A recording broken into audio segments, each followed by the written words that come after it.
အားလုံးပဲမင်္ဂလာပါခင်ဗျာဓမ္မနှုတ် YouTube Channel လေးကနေကြိုဆိုပါရစေတရားဓမ္မဘုဒ္ဓစာပေများကိုတင်ဆက်ပေးနေတဲ့ Channel လေးဖြစ်တဲ့အတွက် Like and Subscribe လုပ်ပေးကြဖို့မေတ္တာရက်ခံအပ်ပါတယ်ဓမ္မနှုတ် YouTube Channel လေးမှာနေပြန်လည်ကြိုဆိုလိုက်ပါတယ်ခင်ဗျာ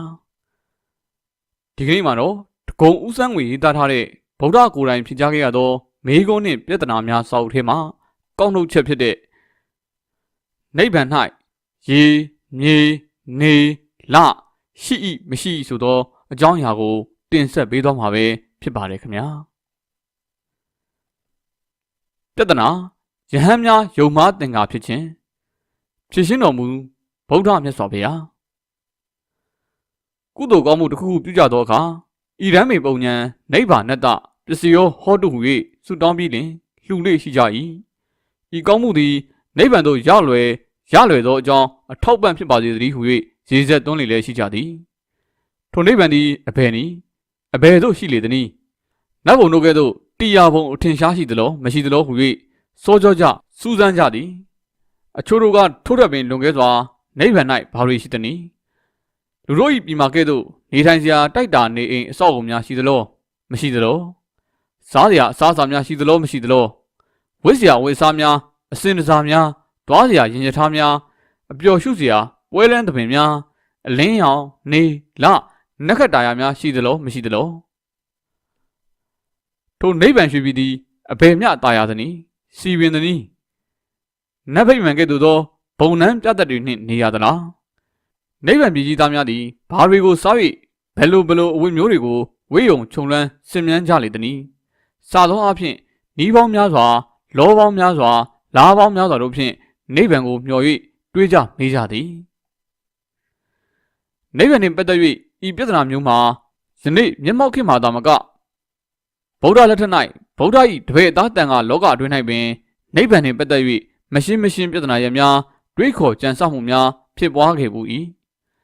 အခါတစ်ပါး၌ယဟန်တော်များတွေးခေါ်နေကြသည်ကားနိဗ္ဗာန်သည်နန္တရားသာဖြစ်သည်နန္တရားဖြစ်ကထိုနိဗ္ဗာန်သည်လူဘုံနတ်ဘုံဗြဟ္မဘုံတို့ကဲ့သို့အခိုင်အမာတည်ရှိရဘုံမရှိနိုင်တဲ့နေရာဟူ၍၎င်းအချို့တို့ကနိဗ္ဗာန်၌တရားဘုံအထင်ရှားရှိသည်ဟုဆိုလေသောအခါအဘယ်သို့တည်နေသနည်းဟုထပ်ဆင့်၍မရိုက်သောအခါတွင်အဖြေကိုရှာမရဘဲဖြစ်နေကြပုံများကို၎င်းတန်ခါလောက၌နိဗ္ဗာန်နှင့်ပတ်သက်၍ဒိုလောပြဿနာများတဏှိတခြားပြန့်ပွားကူးဆက်လာ၏မြတ်စွာဘုရားသည်နိဗ္ဗာန်ကြောင်းကိုသာတန်ခါတော်များ၌ယုံမှားသင်္ကာဖြစ်သောအချင်းရာကိုသိတော်မူသဖြင့်ယဟန်တို့ကိုခေါ်တော်မူ၍နိဗ္ဗာန်တရားနိဗ္ဗာန်၏တမိုင်းကဏ္ဍတစ်ဖွင့်လှစ်ပြတော်မူခဲ့ရပေသည်နိဗ္ဗာန်အကြောင်းရှင်းပြသောမြတ်စွာဘုရား၏စကားတော်များကပါဠိဘာသာအတွင်း၌သာရှိလို၍နိဗ္ဗာန်တမိုင်းကိုသိရှိလိုကြတော်လဲပါဠိမကျွမ်းကျင်သူတို့အဖို့တွင်မလွယ်ကူသောခက်ခဲသောပြဿနာတစ်ခုဖြစ်သောကြောင့်လူများနားလည်လွယ်သိလွယ်သောမြန်မာစကားတသက်ဖြင့်ဖော်ပြရန်တင်လာ၏သို့သောဘုရားသခင်၏နှုတ်တော်ထွက်စကားမပါလျင်စားမပါသောဟင်းလျာကဲ့သို့ပေါ့ပြက်ရှိနေမိလားဟု၍လဲတွေးမိလာသည်ထိုမှတပါးမြတ်စွာဘုရားမိန့်ကြားတော်မူသောမူလစကားကိုလွတ်ထားရန်ခြံထားရန်မတင်ရင်းမြစ်ကိုမှတ်သားလူသူတို့များအတွက်ဘုရားစကားတော်အတိအကျဖော်ပြပါရှိသည်နည်းဟု၍လဲတဖန်တွေးမိလာပြန်၏နောက်ဆုံးတွင်တခုသောဆုံးဖြတ်ချက်ကိုချလိုက်၏လူများလဲတည်နာလေစေခြင်းငါ၎င်းဗုဒ္ဓစကားတော်အတိအကျကိုလဲသိရှိကြစေခြင်းငါ၎င်းပါဠိတစ်ချက်အနက်တစ်ဖန်နေတိယပြန်ဤမျိုးအတိုင်းရေးသားဖော်ပြရန်လမ်းကိုရွေးချယ်ကာဥဒန်းပါဠိတော်ကိုအောက်ပါဘာသာပြန်ဖြင့်ဖော်ပြလိုက်ရပါသည်ဘိက္ခဝေမြေရေလေမီစသည့်ထင်ရှားရှိသဖြင့်တရဝတို့၏တရားအာယတနဘုံဖြစ်မှသာထင်ရှားရှိနိုင်ရသည်နိဗ္ဗာန်ဟူကယင်းတို့မြေရေလေမီစသည်မရှိသဖြင့်တရဝတို့၏တရားပုံအောင်ရာအဖြစ်လဲထင်ရှားရှိမည်မဟုတ်နိုင်ရဟုတင်္ဂါယုံမှတွေးတော်ခြင်းများဖြစ်နေကြကုန်သောငါ၏จิตယဟန်များတို့ယထာအကျဉ်ဘုံတရားအာယတန၌နေဝပထဝီအခြားတရားဘုံဌာနများကဲ့သို့မြေလည်းမရှိနာအာဘောနဂါးပြည်စသည်များကဲ့သို့ရေလည်းမရှိနာဒီဇောငရဲပြည်စသည်များကဲ့သို့မီးလည်းမရှိနာဝါယောလူပြည်နတ်ပြည်ဗြဟ္မပြည်များကဲ့သို့လေလည်းမရှိတထာယတနံထိုမြေရေလေမီးမရှိပါဘဲလျက်ပင်အခြားဘုံများကဲ့သို့တိနေယာအာယတနမျိုးသည်အဋ္ဌိ မြေရေလေမိရှိရာဗုဒ္ဓနာကဲ့သို့ထင်ရှားရှိသည်ပင်ဖြစ်၏တန်ထိုမြေရေလေမိမရှိပါပဲလျက်အခြားဘုံများကဲ့သို့တည်နေရာဖြစ်၍ထင်ရှားရှိသောအာယတနဟူသည်လဲနအာဂတာနင်းစာယရဏံပထမအာယုပပြမတို့၏တည်နေရာအာဂတာနင်းစာယရဏဘုံလဲမဟုတ်သေးနဝိညာဉ်နင်းစာယရဏံဒုတိယအာယုပပြမတို့၏တည်နေရာဝိညာဉ်နင်းစာယရဏဘုံလဲမဟုတ်သေးနအာကိဉ္စညာယရဏံတတိယအာယုပပြမတို့၏တည်နေရာအာကိဉ္စညာယရဏဘုံလဲမဟုတ်သေးနနေဝတညာနာတညာယရဏံသရုဒ္ဓအာယုပပြမတို့၏တည်နေရာနေဝတညာနာတညာယရဏဘုံလဲမဟုတ်သေးနာယံလောကောအခြားသောလူဘုံနတ်ဘုံစသည်တို့ကဲ့သို့ဤပစ္စုပန်ဘဝဟူသည်လည်းမရှိနပရလောကောအခြားသောလူဘုံနတ်ဘုံစသည်များကဲ့သို့တမလွန်လောကဟူ၏လည်းမရှိနဥပဒောစန္ဒီမသူရိယာနှစ်ပါးကုန်သောလနေများတို့သည်လည်းမရှိကိုဝါလူရွာနတ်ဘုံများကဲ့သို့နေလနက်ခတ်အယောင်မထွန်းပြောင်ပါပဲလျက်ပင်ဝင်းဝင်းတောက်၍နေ၏ဘိက္ခဝေငါ၏จิตယဟန်များတို့တတရာပိထိုမြေရေလေမီးမရှိပါပဲလျက်အာဂတနင်းစာယရဏလည်းမဟုတ်ပဲလျက်အခြားဘုံများကဲ့သို့တီယာအာယတနဖြစ်၍ထင်ရှားရှိသောလရောင်နေရောင်မရှိပဲလျက်ဝင်းဝင်းပြောင်၍လည်းနေသောဘုံတီယာအာယတန၌လည်းအကတိအခြားသောဘုံတီယာရွာနီကုန်းများကဲ့သို့တပြီတရွာမှရောက်လာကြသူရှိဝေလဲနဝဓာမိငါဟောတော်မမူထိတိန်တီတီတန်တန်နေသောလူသူရှိဟူ၍လဲနဝဓာမိငါဟောတော်မမူစုတိန်ဤဘုံတို့ရောက်လာပြီးနောက်စုတေမနေတေလွန်ချင်းတို့ရောက်ရသူရှိဟူ၍လဲနဝဓာမိငါဟောတော်မမူဥပပတ္တိအခြားတီဘုံများကဲ့သို့ဘုံတစ်ပါးမှလာ၍ပရိသေတီနေလာသူရှိဟူ၍လဲနဝဓာမိငါဟောတော်မမူအိတံအာယတနံထိုစဉ်မြလောက်ထူးထူးဆန်းဆန်းအမခန်းအောင်ထင်ရှားဖြစ်ပေါ်လာသောဘုံဌာနတခန်းအောင်မြေနှံအရက်သည်အပတိန်ထိတံအခြားဘုံဌာနများကဲ့သို့ကိုခန္ဓာနှင့်တရွာတည်းတည်နေရလည်းမဟုတ်အပဝတ္တံအခြားဘုံဌာနများကဲ့သို့ကိုခန္ဓာပါဖြစ်ကြရလည်းမဟုတ်အနာယမနံအခြားတရားဘုံများကဲ့သို့ဆွဲလန်းထောက်တရားလည်းမရှိဧတေဝဧသောဧဝ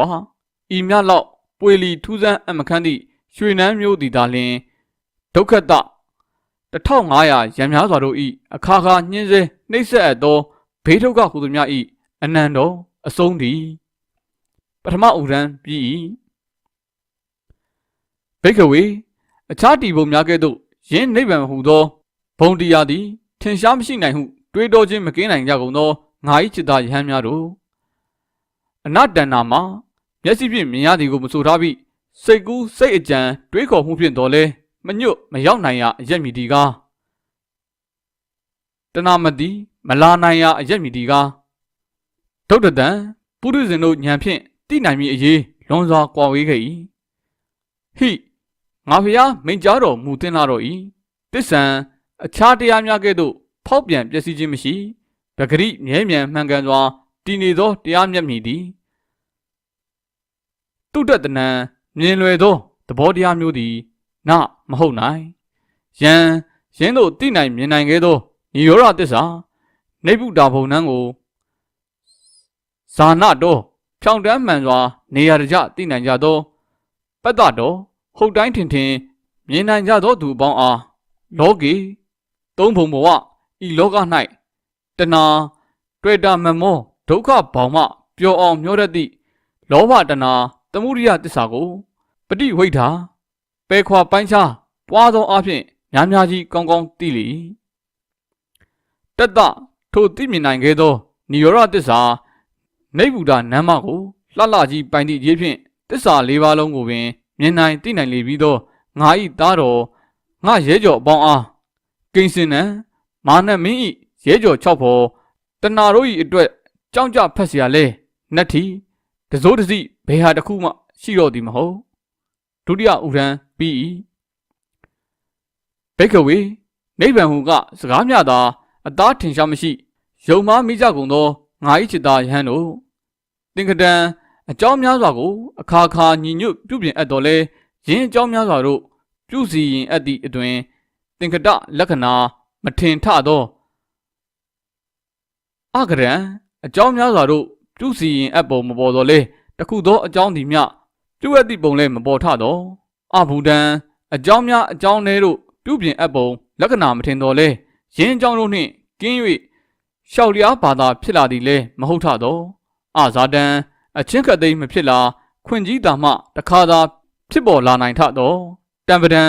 ထိုလက္ခဏာ၄ရက်ဂုံတကတ်ရှိသောနိဗ္ဗုဒ္ဓအောင်ကံဘေးမတန်းသည့်ရွှေမြို့နှန်းနိဗ္ဗာန်သည်အဋ္ဌိဘေးကိုကြောက်သူပရိနိဗ္ဗုဒ္ဓပုဂ္ဂိုလ်တို့ဘေးမှလွတ်ကြောင်းပုံအောင်ခိုနေရာ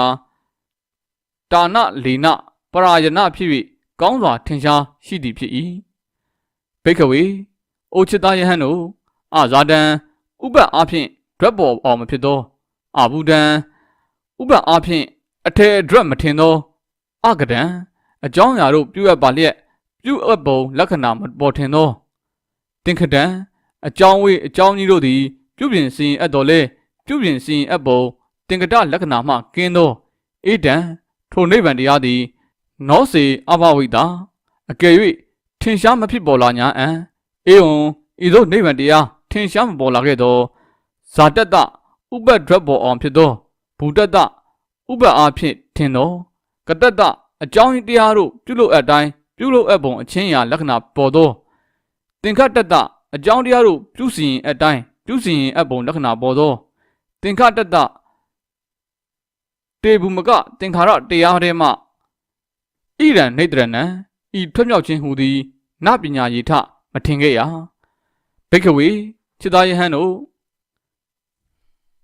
ရသွာစအကြောင်းကြောင့်ကခောစင်စစ်အဇာတံဥပ္ပဒ္ဓအားဖြင့်မဖြစ်ငြိမ်းအေးခြင်းသဘောတရားဖြင့်သာဖြစ်လာသောအဘူဒံဥပ္ပဒ္ဓအားဖြင့်ကမထင်ငြိမ်းအေးခြင်းသဘောဖြင့်သာထင်လာသောအကရံ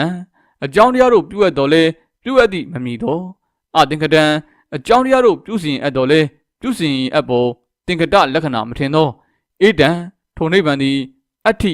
ဥပ္ပအားဖြင့်ရုံးရင်းစွာဖြစ်သောအခြားသောပရမတ္တတရားများကဲ့သို့ထင်ရှားရှိလာပေါ်လာသည်ပင်ဖြစ်၏တတ်သွာထိုသို့လွတ်မြောက်ရာနိဗ္ဗာန်ဟူသည်ထင်ရှားရှိသောကြောင့်သာလျှင်ဇာတတဥပ္ပအားဖြင့်ဖြစ်ပေါ်လာရသောဘူတတဥပ္ပအားဖြင့်ထင်ရှားသောကတတအကြောင်းတို့ပြုအပ်သောသင်္ကတတအကြောင်းတရားတို့ပြုစီရင်အပ်သောသင်္ကတတတေဘူးမကသင်္ခါရတရားထဲမှနေတရဏံထွက်မြောက်ကြခြင်းသည်ပညာယတိနိဗ္ဗာန်ရောက်သွားကြသူအရှင်တို့အားထင်ရှားခဲ့၏တတိယဥရံပြီး၏ဘိက္ခဝေခြေသားယဟန်တို့ဣဒဤလောက၌နေတိတတအမိတကယ်တဟဲရှိသောသူအားတဏှာအမိကိုဆိုလိုပါသည်စလိတံတုံလှုပ်ရင်းရိုင်မခိုင်ပညာရခြင်းသည်ဟောတိဖြစ်၏အနိတိတတအမိတဟဲမရှိသူများအားတဏှာမှကင်းသူကိုဆိုလိုသည်စလိတံလှုပ်ရှားရင်းရိုင်မခိုင်ပညာရခြင်းသည်နတ္ထိမရှိနိုင်စလိတေလှုပ်ရှားခြင်းသည်အတ္တိမရှိခဲ့သောပတ္တိငြိမ်သက်ခြင်းသည်ဟောတိဖြစ်၏ပတ္တိယာငြိမ်သက်ခြင်းသည်အတ္တိယာမရှိခဲ့သောနတိငါးပါးကာမဂုဏ်အာယုံမှဖားတိမ်မှညွတ်သွားခြင်းသည်နတ္ထိမရှိနိုင်နာတိယာတိမ်မှမှောင်မှလဲသွားခြင်းသည်အတ္တိမရှိခဲ့သောအဂတိလာရခြင်းတွားရခြင်းသည်နဟောတိမဖြစ်နိုင်ပရိသေတိမနေယမတေယဟုဆိုလိုသည်အဂတိဂတိလာရခြင်းတွားရခြင်းသည်အတ္တိမရှိခဲ့သောစုတုပပကောအဖန်တလဲလဲတေယအဖန်တလဲလဲပရိသေတိနေရခြင်းသည်နဟောတိဖြစ်နိုင်တော့မည်မဟုတ်စုတုပပတိအဖန်တလဲလဲတေရခြင်းပရိသေတိနေရခြင်းသည်အတ္တိမရှိခဲ့သောဣဒဤကာမဘုံထဲ၌နေဝဖြစ်နိုင်တော့သည်ဒါသည်ဟုရန်ထိုယူပဘုံထဲ၌လဲနဖြစ်နိုင်တော့မည်မဟုတ်ဥပယံကာမဘုံယူပဘုံနှစ်ကိုအနန္တယေနကျင်၍လဲနဘယ်ဘုံမှမဖြစ်နိုင်ဣတိဝဤဘုံသုံးပါးမှလွတ်သွားရာနိဗ္ဗုဒ္ဓယတ္တိပင်လင်ဒုက္ခတဒုက္ခဟူသည်များ၏အနန္တောအဆုံးသတ်ဖြစ်ပေတည်း တင်ဆက်ပေးခဲ့တဲ့အကြောင်းအရာလေးကတော့တကုံဦးစန်းငွေရေးသားထားတဲ့ဗုဒ္ဓကိုယ်တိုင်ဖြေကြားခဲ့ရသောမေးခွန်းနှင့်ပြဿနာများစာအုပ်ထဲမှကောက်နှုတ်တင်ပြလိုက်ရခြင်းဖြစ်ပါတယ်ခင်ဗျာအားလုံးကိုကျေးဇူးတင်ပါတယ်ခင်ဗျာ